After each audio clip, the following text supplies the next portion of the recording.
Very good afternoon to everyone. Hope you are doing great.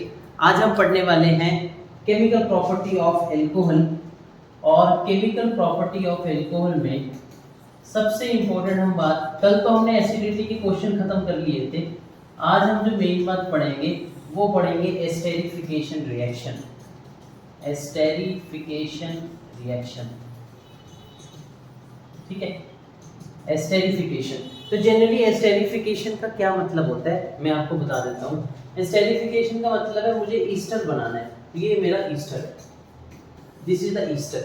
अब मुझे Easter को form करना है, तो मैं कैसे फॉर्म करूंगा। एक मेरे पास कार्बोक्सिलिक एसिड होगा, देख लीजिए आप, एक मेरे पास कार्बोक्सिलिक एसिड है और एक मैं इसको एल्कोहल के साथ रिएक्ट करा दूंगा। तो जब मैं कार्बोक्सिलिक एसिड को एल्कोहल के साथ रिएक्ट करा दूंगा तो कार्बोक्सिलिक एसिड में से OH, एल्कोहल में से H, ये दोनों निकलेंगे और मेरा क्या बना देंगे, ईस्टर बना देंगे। देखिए ये मेरा ईस्टर बन गया और प्लस H2O हमारा मॉलिक्यूल क्या हो गया, निकल गया। This is the Easter. Easter को क्या बोलते हैं, एल्काइल मिथेनॉइड या फिर इथेनॉइड, ये इसका नाम होता है, ठीक है। इसको हम ईस्टर बोलते हैं। तो ईस्टर बनाने के लिए सबसे मेन बात थी हमारे पास, वो ये थी कि कैसे हम यहाँ से H2O को बाहर निकालें। जो मेन चीज है ना याद करने की, वो ये है कि OH कार्बोक्सिलिक में से आना चाहिए और H एल्कोहल में से आना चाहिए। ये मेन बात है। OH यहाँ से आना चाहिए, H यहाँ से आना चाहिए, दोनों मिलके H2O बाहर। ये हमारे पास ईस्टर बन गया। एक एग्जांपल लेके करते हैं। जैसे मान लो ये है हमारे पास, ठीक है, ये है हमारे पास। अब इसको देखें तो यहाँ से मैं OH और यहाँ से मैं H ये निकालूंगा और ये मेरे पास ईस्टर बन जाएगा। ये मेरे पास ईस्टर बन जाएगा। अच्छा, ये CH3 की जगह यहाँ पे CH3 की जगह, ये R की जगह मैं यहाँ पुट कर देता हूँ CH3, यहाँ पुट कर देता हूँ CH3। ऐसे यहाँ पर ये R की जगह मैं क्या पुट कर देता हूँ, CH3 पुट कर देता हूँ, ठीक है। अब इसका नाम क्या हो गया, ये हो गया मिथाइल, और ये एक और ये दो कार्बन हो गए इथेनॉइड। तो पूरा नाम क्या हो गया, मिथाइल इथेनॉइड। ये इसका पूरा नाम बन गया हमारे पास और ये हमारा ईस्टर फॉर्म हो गया। इस रिएक्शन को हम बोलते हैं एस्टेरिफिकेशन। OMG पॉइंट क्या है, मेन पॉइंट क्या है, मेन पॉइंट ये है कि कार्बोक्सिलिक में से OH निकालना है। ये हमारा मेन पॉइंट है। H कहां से निकालना है, एल्कोहल में से निकालना है। अब इसका रीजन क्या है कि जब भी हम ईस्टर बनाएंगे तो कार्बोक्सिलिक में से OH निकलना चाहिए, H निकलना चाहिए हमारे एल्कोहल में से। अब इस चीज का रीजन क्या हो सकता है, तो वो हम एक बार डिस्कस करते हैं। मान लेते हैं मैं आपको ये एक कार्बोक्सिलिक एसिड लेके दिखा रहा हूँ और ये मैं एल्कोहल लेके दिखा रहा हूँ, ठीक है। H मुझे एल्कोहल का लेना है, OH मुझे कार्बोक्सिलिक एसिड का लेना है। क्यों लेना है ऐसा, देखिए ये जो रिएक्शन है थोड़ा एसिडिक मीडियम में होती है। एसिडिक मीडियम में होने का क्या मतलब है, अगर मैं इसका मैकेनिज्म बनाऊं, एस्टेरिफिकेशन का मैकेनिज्म बनाऊं, तो फर्स्ट स्टेप में क्या होगा, क्योंकि रिएक्शन जो है वो एसिडिक मीडियम में हो रही है तो मैं इसमें H पॉजिटिव ऐड करूंगा। तो फर्स्ट स्टेप में क्या होगा, ये मेरे पास कार्बोक्सिलिक एसिड है और इस कार्बोक्सिलिक एसिड में मैं H पॉजिटिव ऐड कर दूंगा। तो जैसे मैंने H पॉजिटिव ऐड करा, ये लॉन पेयर इधर आएंगे और क्या बन जाएगा, पॉजिटिव चार्ज, इधर H और इधर H, ये बन जाएगा, ठीक है। अब यहाँ से क्या होगा, ये ऑक्सीजन पे पॉजिटिव चार्ज आ गया, आप ध्यान से देखो। अब ऑक्सीजन पे पॉजिटिव चार्ज आने का क्या मतलब है, ऑक्सीजन तो इलेक्ट्रोनेगेटिव है तो उस पे तो पॉजिटिव चार्ज आ नहीं सकता, बट यहाँ पे आ रखा है। तो फटाफट से आपको ये पॉजिटिव चार्ज हटाना है, वो हम ऐसे हटाएंगे, बॉन्ड इधर आ जाएंगे और ये हट जाएगा और क्या बन जाएगा, RC≡O पॉजिटिव प्लस H2।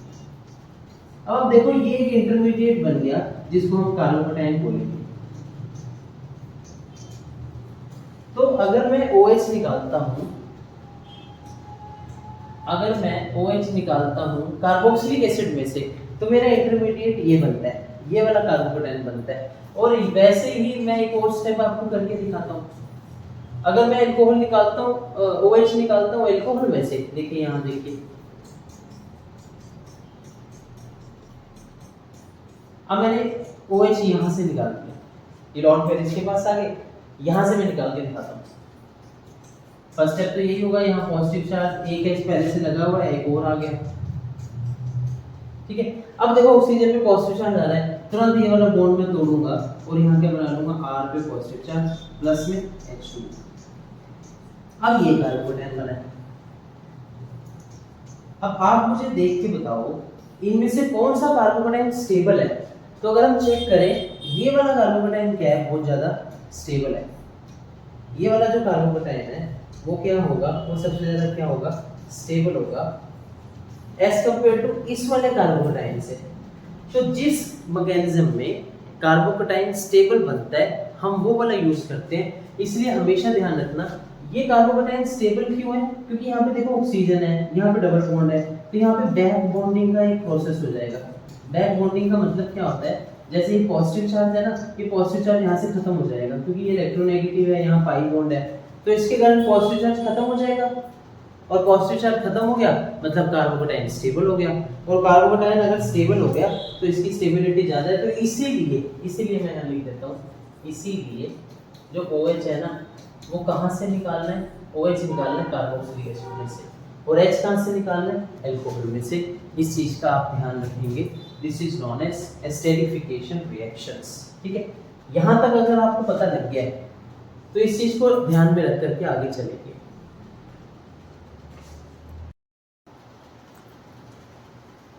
तो इन दोनों कार्बोकेटायन में से ये वाला अनस्टेबल है, इसलिए जब भी एस्टेरिफिकेशन करनी है, ठीक है, तो एस्टेरिफिकेशन में जो OH लेना है वो कार्बोक्सिलिक एसिड से ही लेना है, और फिर हमने ईस्टर बनाना है, ठीक है जी। बात समझ में आ गई आप सबको। तो इतनी बात आपको ध्यान करके रखनी है। तो ये हमारी एस्टेरिफिकेशन रिएक्शन फिनिश होती है। नेक्स्ट हम मूव ऑन करते हैं अपनी थर्ड केमिकल प्रॉपर्टी पे।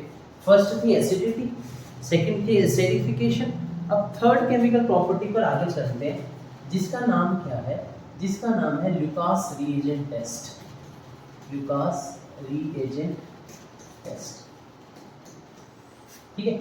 अभी लुकास टेस्ट क्या होता है, मान लीजिए 3 टेस्ट ट्यूब है, ये 3 टेस्ट ट्यूब भरी हुई है। अब इन तीनों टेस्ट ट्यूब में अलग अलग एल्कोहल पड़े हैं। अलग अलग एल्कोहल पड़ने का मतलब क्या है, एक में प्राइमरी एल्कोहल है, दूसरे में सेकेंडरी है, तीसरे में टर्शियरी है। मैंने आपको बता रखा है कि जब एक OH एक कार्बन पे लगा है वो एक ही से जुड़ा है तो ये प्राइमरी एल्कोहल है। सेकेंडरी एल्कोहल कौन सा है, ये वाला, ये मेरे पास कौन सा हो गया, सेकेंडरी एल्कोहल। टर्शियरी कौन सा हो जाएगा, ये वाला हो जाएगा, तो ये टर्शियरी एल्कोहल हो जाएगा, ठीक है। तो 3 एल्कोहल मेरे पास है। अब तीनों का कलर एक जैसा है, ट्रांसपेरेंट है, और तीनों बारी बारी से हमने अलग अलग टेस्ट ट्यूब में रखे हुए हैं। अब हमने ये बताना है कि इन सबको देख करके ये बताना है कि कौन से में कौन सा एल्कोहल है, प्राइमरी किस में, सेकेंडरी किस में और टर्शियरी किस में। तो हम कैसे बताएंगे, हम 4 बूंदे, वैसे तो 2 बूंद होते हैं बट हम 4 बूंद लेंगे। 4 बूंदे जिंदगी की होती हैं, तो हम 4 बूंदे डालेंगे किसकी, लुकास रिएजेंट की। अच्छा, लुकास रिएजेंट क्या होता है याद कर लो, HCl, ठीक है। लुकास रिएजेंट क्या होता है इसको अब याद कर लो, HCl प्लस ZnCl, इसको हम लुकास रिएजेंट बोलते हैं, HCl प्लस ZnCl2। तो 4 बूंदे इसकी डालो, 4 बूंदे इसकी डालो, 4 बूंदे इसकी डालो। अब इन 4 बूंदों को डाल करके चेक करो कि कौन से वाला, मान लो 4 बूंदे मैंने टर्शियरी में डाली, तो जैसे मैं ये लुकास रिएजेंट को टर्शियरी में डालूंगा तो मैं क्या देखूंगा, ये जो टर्शियरी वाला है ना ये फटाफट से टर्बिडिटी अपीयर कर देगा। टर्बिडिटी का मतलब होता है प्रेसिपिटेट, तो ये फटाफट से प्रेसिपिटेट बन जाएंगे इमीडिएटली। कितने सेकंड में बन गए, 4 सेकंड में बन गए, ठीक है। सेकेंडरी में मैं डालूंगा तो प्रेसिपिटेट बनेंगे बट आफ्टर 2 मिनट के बाद बन रहे हैं। प्राइमरी में मैं डालूंगा बन ही नहीं रहे, नो प्रेसिपिटेट या नो टर्बिडिटी, ठीक है। तो यहाँ से हमें एक बात पता लगी कि जो टर्शियरी होते हैं ना वो ज़्यादा रिएक्टिव होते हैं। टर्शियरी इज मोर रिएक्टिव, तो इसीलिए टर्शरी वाले क्या करेंगे, फटाफट से टर्बिडिटी अपीयर कर देंगे।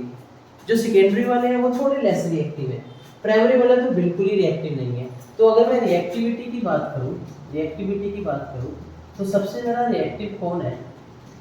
अगर मैं रिएक्टिविटी की बात करूं तो सबसे ज़्यादा रिएक्टिव कौन है, तो यहाँ से हमें पता लगेगा कि सबसे ज़्यादा रिएक्टिव कौन है। तो वो है सबसे ज़्यादा टर्शरी। सबसे ज़्यादा कौन है रिएक्टिव? टर्शरी। और उसके बाद कौन है? सेकेंडरी। उसके बाद कौन है? प्राइमरी। ये इसका रिएक्टिविटी ऑर्डर है, इसलिए फटाफट से इमीडिएट। अच्छा, इसका रीज़न क्या है वो आपको पता है, क्योंकि टर्शरी कार्बोकेटायन क्या होता है, ज़्यादा स्टेबल होता है। टर्शरी कार्बोकेटायन क्या होता है, ज़्यादा स्टेबल होता है। और जो सा कार्बोकेटायन ज़्यादा स्टेबल है ना, वो फटाफट रिएक्ट कर जाएगा due two plus I effect. 3 CH3 लगे इसलिए उसकी रिएक्टिविटी ज़्यादा है। तो वेरी इंपॉर्टेंट क्वेश्चन बहुत बारी बोर्ड्स में पूछा गया है, कि लुकास रिएजेंट क्या होता है। तो लुकास रिएजेंट का यूज़ किस लिए करते हैं? वो इसलिए करते हैं ताकि हम दोनों में टेस्ट कर सके, किन तीनों में, प्राइमरी में, सेकेंडरी में, टर्शरी में। तो ये तीसरी हमारी केमिकल प्रॉपर्टी है, लुकास रिएजेंट टेस्ट। थोड़ा आगे बढ़ते हैं तो नेक्स्ट हमारे पास फोर्थ प्रॉपर्टी आती है, उसको हम बोल देते हैं, उसको हम बोल देंगे रिडक्शन रिएक्शन या ऑक्सीडेशन रिएक्शन।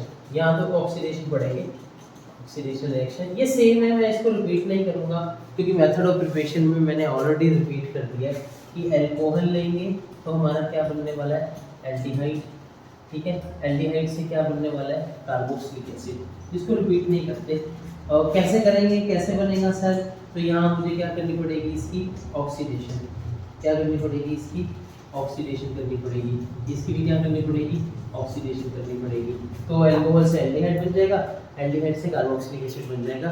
5 तरह के ऑक्सीडाइजिंग एजेंट होते हैं, कोरे, कूलेंस, जोन्स, MnO2, कॉपर, इन सब से बन जाएगा।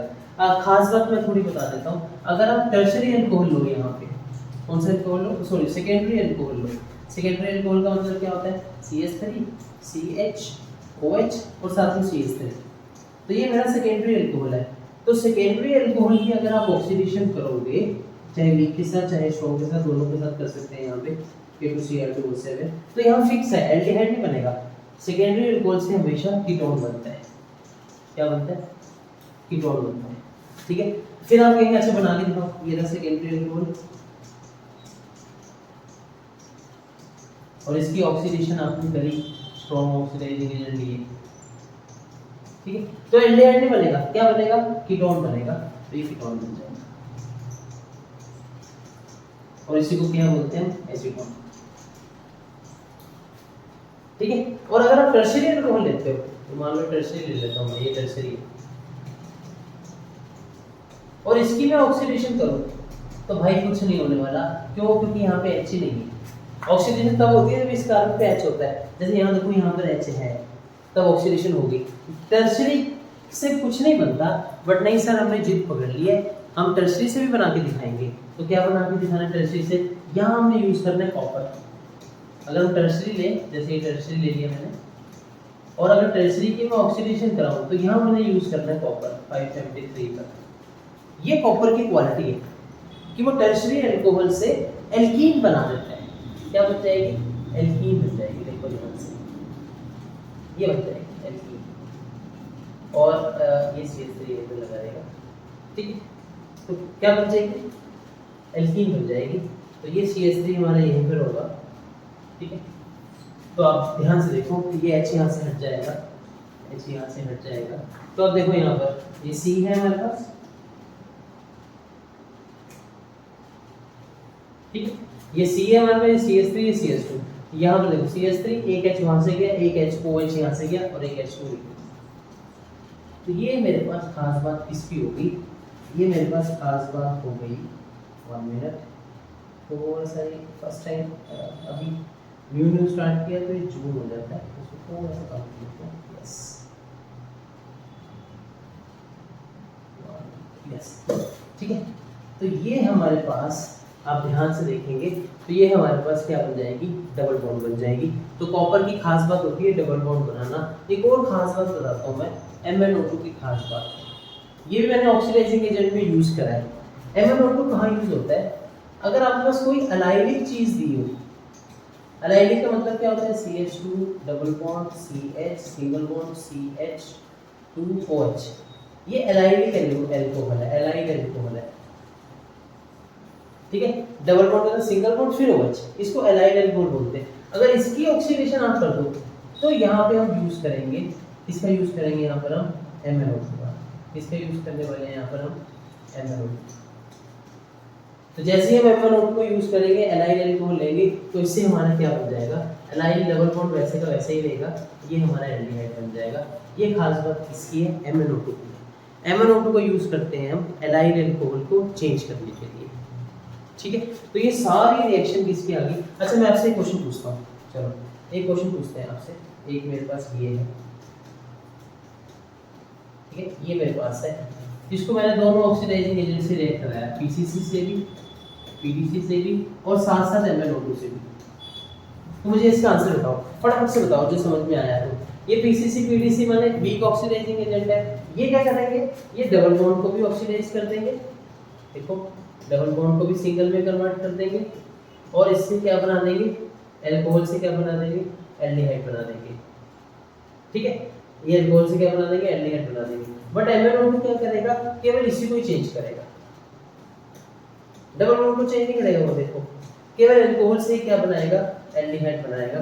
तो OMG पॉइंट लिख लेना, OMG पॉइंट लिख लेना, MnO2 की क्वालिटी क्या है? वो केवल और केवल एलाइल एल्कोहल को ही एल्डिहाइड में चेंज करता है, केवल और केवल एलाइल एल्कोहल को ही किसमें चेंज करता है? एल्डिहाइड में क्या करता है? चेंज करता है, बाकी किसी को नहीं करता। ये चीज़ का हमें ध्यान में रखना है। इतनी बातें आप अच्छे से समझिए, ऑक्सीडेशन समझिए अच्छे से। 4 हमारी केमिकल प्रॉपर्टीज खत्म होगी, acidity, esterification, Lucas reagent, oxidation reaction. इतना समझ जाने के बाद कल हम आगे डिस्कस करेंगे। कल हम पढ़ेंगे CO क्लीवेज के बीच में रिएक्शंस, फिर हम पढ़ेंगे डिहाइड्रेशन ऑफ एल्कोहल, फिर हमारा फिनोल शुरू हो जाएगा। इतनी बात कह करके अपना लेक्चर समाप्त करूंगा। टेक केयर, ऐसे पढ़ते रहो, रोज नया सीखते रहो, प्रैक्टिस करते रहो। Take care, bye bye.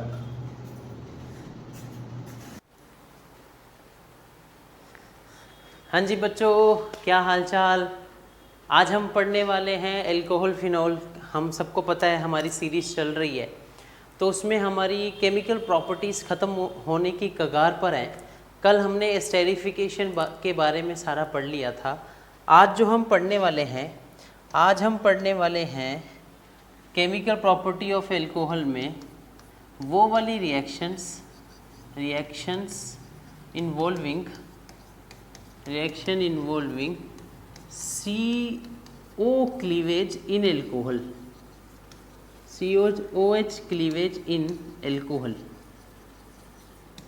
मतलब यहाँ पे हम ये चीज़ पढ़ने वाले हैं कि जब हम CO बॉन्ड को तोड़ दें तब हमारी क्या क्या रिएक्शंस होंगी, इसको हमने इस टॉपिक में पढ़ना है।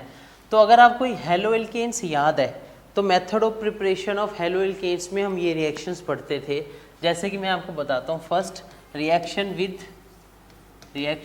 विद हेलोजन एसिड HX, ठीक है। इसमें हम क्या करते थे? एल्कोहल लेते थे और एल्कोहल को रिएक्ट कराते थे HCl के साथ, और किसकी प्रेजेंस में कराते थे? अनहाइड्रस ZnCl2 की प्रेजेंस में। तो क्या होता था? ये OH निकलता था, यहाँ से H निकल जाता था, तो ये क्या हो जाता? CH3 CH2 Cl plus H2। तो अगर आप ध्यान से देखें यहाँ पे कौन सी क्लीवेज हुई है? एल्कोहल में कौन सी क्लीवेज हुई है? CO क्लीवेज हुई है। इसलिए हमने टॉपिक का नाम भी यही रखा है कि हम रिएक्शंस पढ़ रहे हैं जिसमें हम कौन सी क्लीवेज कराएंगे? CO क्लीवेज करवाएंगे, ठीक है। तो CO क्लीवेज होने के बाद हमारा ये आंसर बन रहा है, इसको हम क्या बोलते हैं? One chloroethane. This is called one chloroethane, simple thing. अच्छा, ऐसी दूसरी रिएक्शन है, हम याद करो हम लेते थे PCl3, ठीक है। अच्छा, ये जो फर्स्ट थी इसका नाम था ग्रूव प्रोसेस, ये भी आपको पता होना चाहिए। एक डाओ प्रोसेस भी होता था, उसमें हम फिनोल से लेते थे HCl, फिर क्लोरोबेंजीन बनाते थे हाई टेम्परेचर पर। अभी ये PCl3 है तो इसको 3 टाइम लिख लेता हूँ मैं, तो क्या बन जाएगा? CH3 CH2, ये 3 Cl है, यहाँ पर भी 3 है, तो ये 3 बार यहाँ लग गए प्लस में। ध्यान से देखो आप, H कितने हो जाएंगे 3, एक P बचेगा, एक 3 O बचेंगे, H3PO3 ये बन जाएगा हमारा। अब ये H3PO3 को हम क्या बोलते हैं, 1 मिनट, H3PO3 को हम क्या बोलते हैं, इसको हम बोलते हैं phosphoric acid. This is called phosphoric acid. Okay, तो यहाँ भी आप देखो कौन सी क्लीवेज हो रही है, CO क्लीवेज हो रही है, मतलब वो वाली रिएक्शंस पढ़ रहे हैं जहाँ पे CO बॉन्ड टूटे। तो यही हमारा टॉपिक है, और टॉपिक किसके अंदर है, केमिकल प्रॉपर्टीज़ के अंदर है, केमिकल प्रॉपर्टीज़ के अंदर है, किसकी, एल्कोहल की। केमिकल प्रॉपर्टीज़ का मतलब ये होता है कि हम एल्कोहल बना नहीं रहे, एल्कोहल के साथ रिएक्शन कर रहे हैं, ठीक है। ऐसी थर्ड एक और रिएक्शन CH3 CH2OH, इसको हम किसके साथ रिएक्ट करा देंगे, PCl5 के साथ। तो जैसे हम PCl5 के साथ करवाएंगे तो क्या होने वाला है, देखो ध्यान से, यहाँ पे Cl लग गया प्लस POCl3 प्लस HCl। ध्यान से देखिए आप, तो हम यहाँ कौन सी क्लीवेज हुई, CO क्लीवेज हुई दोबारा से। तो आप तीनों रिएक्शन देखो, तीनों में हेलोइल्केन बन रहा है, हेलोइल्केन बन रहा है, हेलोइल्केन बन रहा है, और एल्कोहल में CO क्लीवेज हो रही है। ऐसी एक फेमस रिएक्शन है SOCl2 के साथ in the presence of pyridine, ठीक है। तो हम जब पिरिडीन के प्रेजेंस में कराते हैं तो कौन सा क्लीवेज होगा, यही CO क्लीवेज होगा, Cl लग जाएगा। क्या क्या निकला, SO2 निकला प्लस HCl निकला। तो ये SO2 भी गैस फॉर्म में निकल के उड़ गया, HCl भी गैस फॉर्म में निकल के उड़ गया, प्योर हेलोइल्केन हमें मिलता है। और इसी प्रोसेस को हम बोलते हैं डार्जन प्रोसेस। ये कौन सा प्रोसेस था, डार्जन प्रोसेस था, आप इसको याद करके रखिएगा। तो ये हमने हेलोइल्केन्स में पढ़ा है। तो ये सारी रिएक्शंस हमें ये बता रही हैं कि हम एल्कोहल के अंदर CO क्लीवेज कर रहे हैं और अपना आंसर बना रहे हैं, ठीक है जी। चलिए, तो ये हो गया हमारे पास थर्ड प्रॉपर्टी, केमिकल प्रॉपर्टी। अब नेक्स्ट हमारे पास आता है chemical property of alcohol as a whole molecule, as a whole molecule. मतलब हमने वो वाला प्रॉपर्टीज करनी है जिसमें एल्कोहल को हम पूरा मॉलिक्यूल माने। तो कौन सा हो सकता है, जैसे देखो CH3 CH2OH, ये एक एल्कोहल है। अब हम ये नहीं कह रहे कि OH बॉन्ड टूटेगा, अब हम ये नहीं कह रहे कि CO बॉन्ड टूटेगा, कुछ भी हो सकता है, कुछ भी हो सकता है। तो इसलिए मैंने लिखा है as a whole molecule, whole molecule में कुछ भी टूट सकता है। तो ये मेरे पास एल्कोहल है। अब मैंने इसको किसके साथ रेक कर दिया, मैंने इसको रेक कर दिया H2SO4 के साथ। तो देखना ध्यान से, वेरी इंपॉर्टेंट, मैं इसमें स्टार लगा रहा हूँ बिकॉज दिस इज इम्पोर्टेंट। तो जैसे H2SO4 से करा तो क्या बन गया, CH2 double bond CH2 plus में H2O, प्लस में क्या निकल गया H2O। तो आप देखो इस रिएक्शन में क्या हो रहा है, H2O निकल रहा है, इसलिए इस रिएक्शन को बोलते हैं dehydration of alcohol. This is called dehydration of alcohol. क्यों सर, क्योंकि यहाँ पे पानी निकल रहा है, वाटर जब निकले तो उसको बोलेंगे डी माने निकलना, तो वाटर निकल रहा है इसलिए डिहाइड्रेशन ऑफ एल्कोहल। तो इसका मैकेनिज्म क्या हो सकता है, मैकेनिज्म भी समझ लो, क्योंकि 3 मार्क्स में तो मैकेनिज्म ही आता है, और मैकेनिज्म में हमें लिखा होता है कि भाई इसका मैकेनिज्म बना करके दिखाओ। तो कैसे बनाना है, स्टेप फर्स्ट में क्या होगा, ये एसिड है, और जो एसिड हम मैकेनिज्म में लेते हैं तो उसमें से H पॉजिटिव ऐड हो जाता है। तो यहाँ पे हम H पॉजिटिव ऐड कर देंगे, प्लस इसको किससे रिएक्ट कराएंगे, इथेनॉल के साथ। तो मेरे पास इथेनॉल था, मैंने इसको एसिड से रिएक्ट करा दिया। इथेनॉल पे मतलब ऑक्सीजन पे लॉन पेयर आगे 2, ये बॉन्ड आगे जाएंगे, क्या बन जाएगा,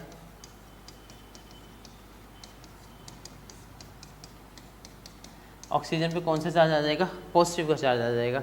तो इसको क्या बोलते हैं, देखो ये एल्कोहल है सारा, ठीक है, 1 मिनट, ये सारा एल्कोहल है, ये भी ये सारा एल्कोहल है, बट एल्कोहल में H फालतू है, इसलिए इसको बोलते हैं protonated alcohol, protonated alcohol. This is called protonated alcohol. और आपको पता है ऑक्सीजन पे कभी भी पॉजिटिव चार्ज नहीं आ सकता, तो इस पॉजिटिव चार्ज को हटाने के लिए स्टेप 2 में क्या करेंगे, तो जो ऑक्सीजन पे पॉजिटिव चार्ज है इसको हम यहाँ से हटाएंगे। कैसे हटाएंगे?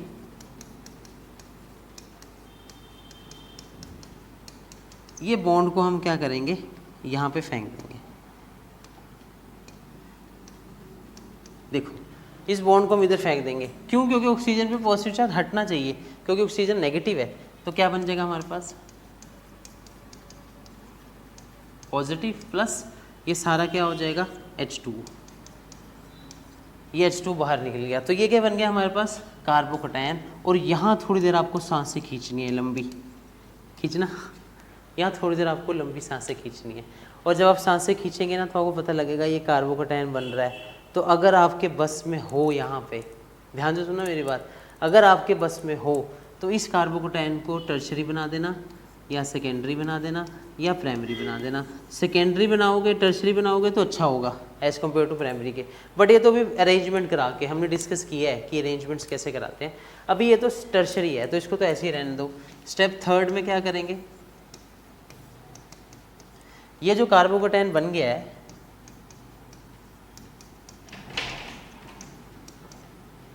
तो इस कार्बोकैटायन में क्या करेंगे, यहाँ से H को रिप्लेस कर देंगे।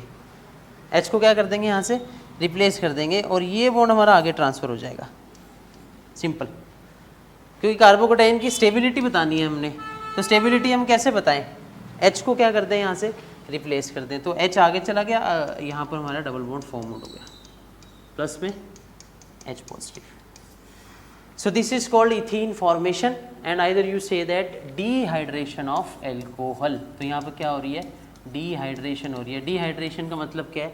वाटर निकल रहा है। वाटर निकलने का मतलब क्या है? ये देखिए अब यहाँ से वाटर निकल रहा है, कार्बोकैटायन फॉर्म्ड हो रहा है और डबल बॉन्ड फॉर्म्ड हो रहा है, इथीन फॉर्म्ड हो रहा है।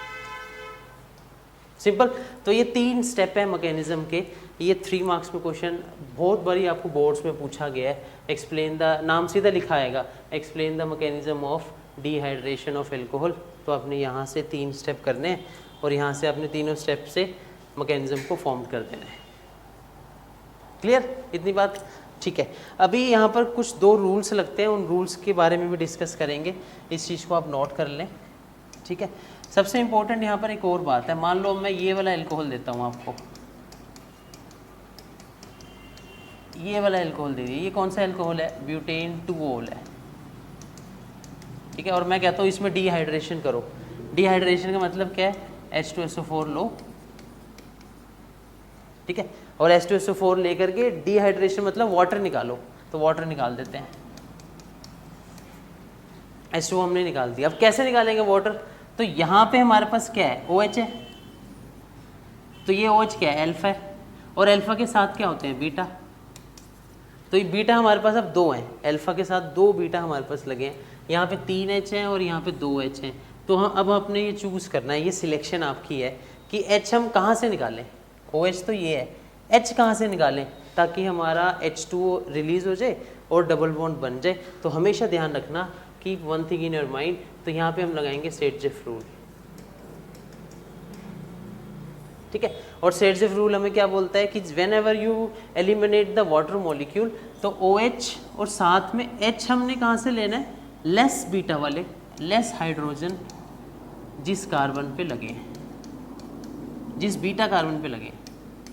तो यहाँ से OH और यहाँ से H, इसको इरेज कर देते हैं और यहाँ से हम एक H ऐसे लिख देते हैं, ठीक है। तो ये H2 हमने निकालेंगे और ये जो बॉन्ड होगा ना H का, ये यहाँ ट्रांसफ़र हो जाएगा, मतलब डबल बॉन्ड फॉर्म्ड हो जाएगा। तो आप देखिए क्या आंसर आया? CH3 CH double bond CH CH3 और ये क्या बन गया मेरे पास? ब्यूट 2-ईन, ठीक है। तो यहाँ पर हमें सेटजेफ रूल की भी गेम को समझना है कि जहाँ सेटजेफ रूल लग रहा हो तो वहाँ पे जहाँ 2 बीटा कार्बन हो तो उसमें से H कहाँ से सिलेक्ट करना है? तो H वहाँ से सिलेक्ट करना है जहाँ पे लेस नंबर ऑफ हाइड्रोजन है, मतलब यहाँ से हमें सिलेक्ट करना है H, यहाँ से ये यहाँ से, क्योंकि यहाँ तो 3 ऑलरेडी H है बट यहाँ पे 2 H लगे हुए हैं। तो H हम वहाँ से लेंगे जहाँ less number of beta hydrogen है। तो एक OH निकलेगा, एक H निकलेगा, H2O निकल जाएगा और डबल बॉन्ड हमारा फॉर्म्ड हो जाएगा। इसको हम क्या बोलते हैं? इसको हम बोलते हैं dehydration of alcohol. This is called dehydration of alcohol. फटाफट से बता देंगे, सारी बात समझ में आ गई आपको कि how you make the dehydration of alcohol things. ठीक है, तो ये हमारी तीसरी प्रॉपर्टी है जिसमें हम alcohol as a whole molecule ले रहे हैं। यहाँ पे एक और क्वेश्चन आता है, उसको भी समझ लेते हैं। मान लो मैं आपको ये एक क्वेश्चन देता हूँ। अब आपको पता है ये प्राइमरी एल्कोहल है, ठीक है, और ये सेकेंडरी एल्कोहल है, this is the secondary alcohol, और ये टर्सरी है।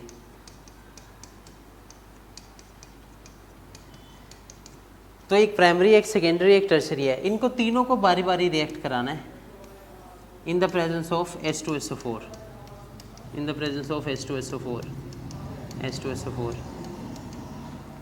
तो बस आप मुझे ज़रा सा एक क्वेश्चन क्लियर कर दो कि इन तीनों में से, प्राइमरी, सेकेंडरी, टर्सरी में से, टर्सरी क्यों बोल रहे हैं? जिस कार्बन पे OH लगा है, जिस कार्बन पे OH लगा है वो कार्बन 3 से जुड़ा है, इसलिए हम इसको टर्सरी बोल रहे हैं। ठीक है, तो ये हमारा टर्सरी है। अब आप जस्ट मुझे ये श्योर करके बता दो कि किस एल्कोहल में कितना टेम्परेचर हमने यूज़ करना है। प्राइमरी, सेकेंडरी, टर्सरी में से कौन से एल्कोहल में कितना टेम्परेचर यूज़ करना है? तो सीधी सी मतलब है, टर्सरी तो बहुत ज़्यादा रिएक्टिव होता है, आपको पता है। तो टर्सरी में हम क्या करेंगे, लेस टेम्परेचर लेंगे। तो यहाँ पे मैंने देखो 273 लिया है। सेकेंडरी में हम क्या लेंगे, थोड़ा सा ज़्यादा ले लेंगे, तो 313 लिया है।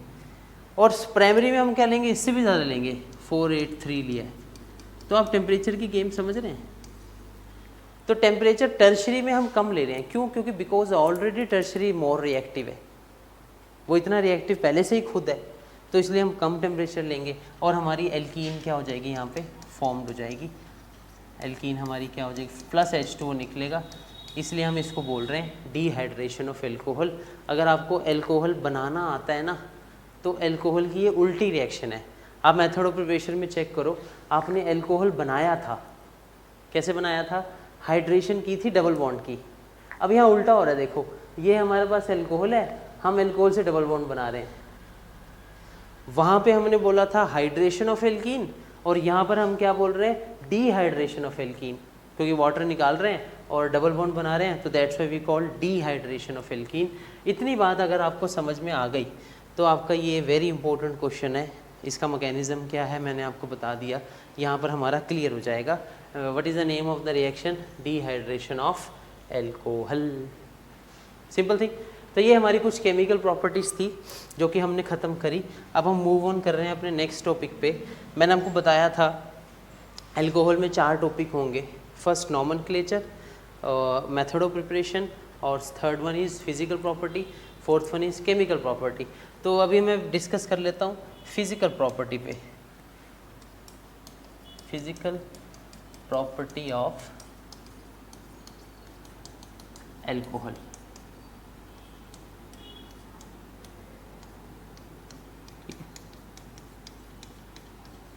तो अगर मैं बात करूं फिजिकल प्रॉपर्टी की, तो मेरे पास सबसे पहली फिजिकल प्रॉपर्टी आती है, उसको हम बोलते हैं बॉइलिंग पॉइंट। बॉइलिंग पॉइंट, और आपको पता होना चाहिए बॉइलिंग पॉइंट तो एल्कोहल का ज़्यादा ही होगा, क्योंकि बॉइलिंग पॉइंट एंटायरली डिपेंड करता है हाइड्रोजन बॉन्डिंग पे। तो जहाँ पे हाइड्रोजन बॉन्डिंग ज़्यादा है वहाँ पे बॉइलिंग पॉइंट भी ज़्यादा है। तो अगर मैं चेक करूँ, हमारे पास एक तरफ एल्कोहल है, ये एल्कोहल है, और एक तरफ हेलोएल्केन है। तो अगर मैं पूछूं किसका बॉइलिंग पॉइंट ज़्यादा है, तो नेचुरल सी बात है एल्कोहल का ही ज़्यादा होगा।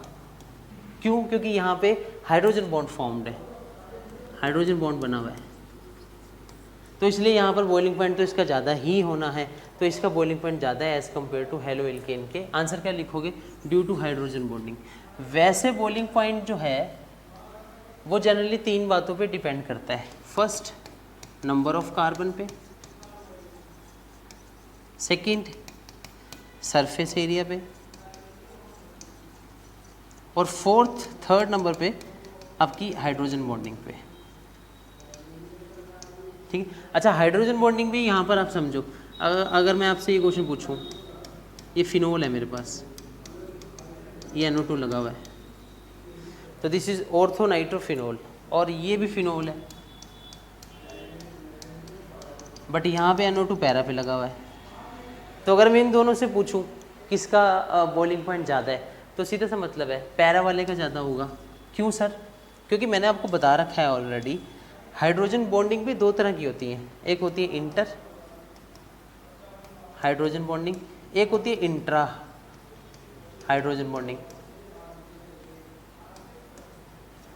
तो अगर मैं बात करूं इंटर और इंट्रा में से कौन स्ट्रॉन्ग होती है, तो inter is very much strong.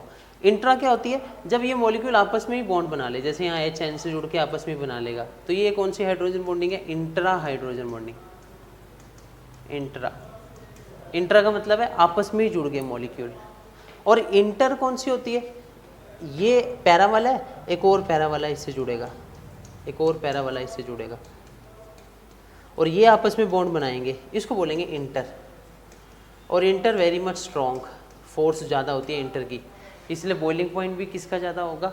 Inter वाली का ज़्यादा होगा एज कम्पेयर टू इंट्रा वाली के। So this is known as something about the first property, जिसको हम बोलते हैं बॉइलिंग पॉइंट। देखो आपको ना हर एक चीज़ पे कुछ ना कुछ पॉइंट्स पता होने चाहिए, तो ऐसे हम निकालेंगे, ठीक है। अब दूसरा पॉइंट क्या है? दूसरी फिजिकल प्रॉपर्टी क्या है? दूसरी फिजिकल प्रॉपर्टी आती है, उसको बोलते हैं सॉल्युबिलिटी। क्या बोलते हैं उसको? सॉल्युबिलिटी। इसका मतलब क्या है? कौन सॉल्युबल है?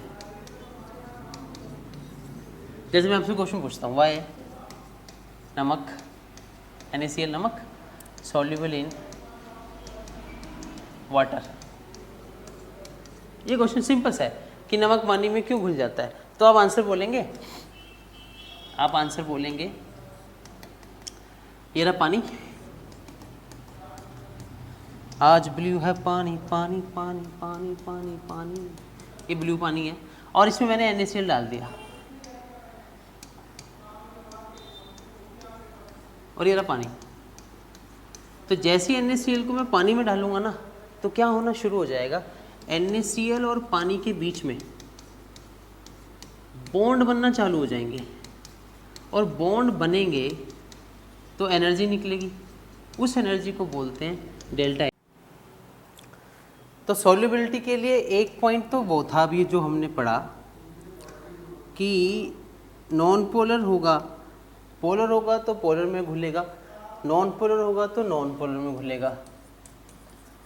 और दूसरी बात मैं आपको और बता दूं, जैसे मैंने क्वेश्चन आपसे पूछा था, why NaCl dissolve in water, ठीक है। तो ये पानी है हमारे पास और इसमें हम NaCl डाल रहे हैं, तो ये वाटर है हमारे पास। हम NaCl डाल रहे हैं मतलब NaCl भी पोलर है, क्योंकि इसके भी पोल्स बन रहे हैं, Na positive Cl negative. H2O भी पोलर है, क्योंकि इसके भी पोल बन रहे हैं, और जो पोलर है वो पोलर में ही घुलेगा, ये रूल है।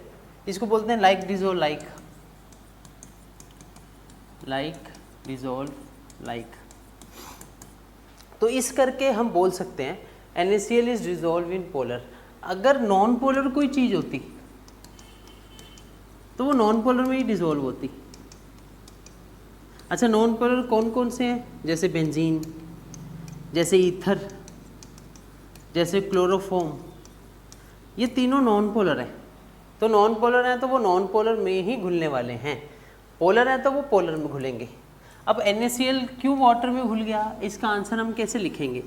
इसका हम आंसर लिखेंगे because both are polar according to chemistry, like dissolve like, hence polar dissolve in polar. Simple सी चीज़ है, पोलर पोलर में घुल जाएगा। इसके साथ साथ हमें एक और पॉइंट लिखना है जो मैं आपसे पहले डिस्कस कर रहा था। हमने पानी लिया और पानी के अंदर हमने NaCl डाला, ये हमारा वाटर है, तो होगा क्या? पानी और NaCl दोनों मिलके क्या बनाएंगे? बॉन्ड बनाएंगे। और जब ये दोनों मिलके बॉन्ड बनाएंगे तो बॉन्ड बनने से कुछ एनर्जी निकलेगी, और इस एनर्जी को हम बोलते हैं hydration enthalpy. This is called hydration enthalpy.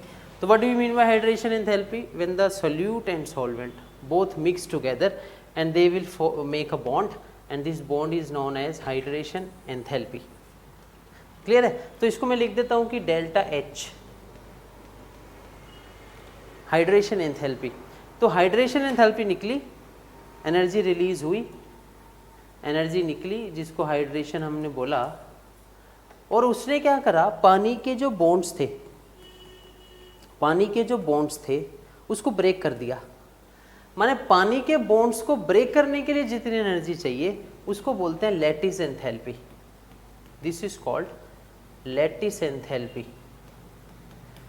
तो सिंपल सी बात ये है कि हाइड्रेशन एंथैल्पी जब लैटिस एंथैल्पी से ज़्यादा होगी,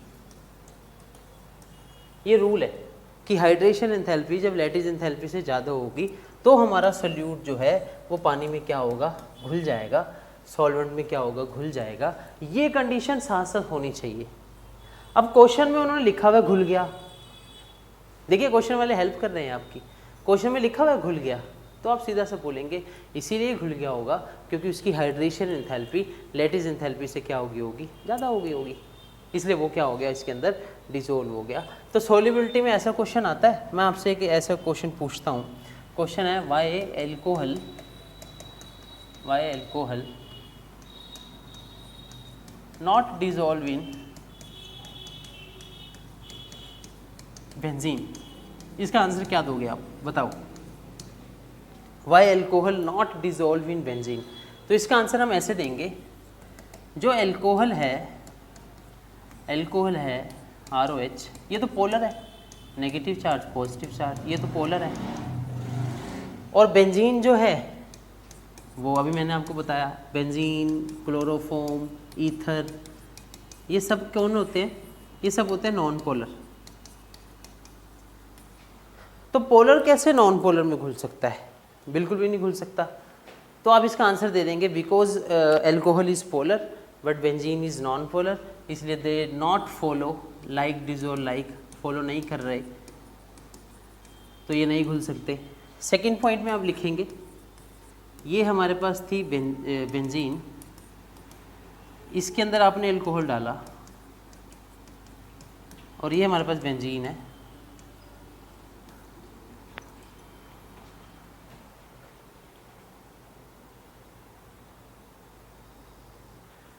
तो जैसे ही अल्कोहल को बेंजीन में डाला, अभी गया 2 मिनट हो, स्क्रीन के लिए उसने कहा था एक बार आज में, ब्लैक स्क्रीन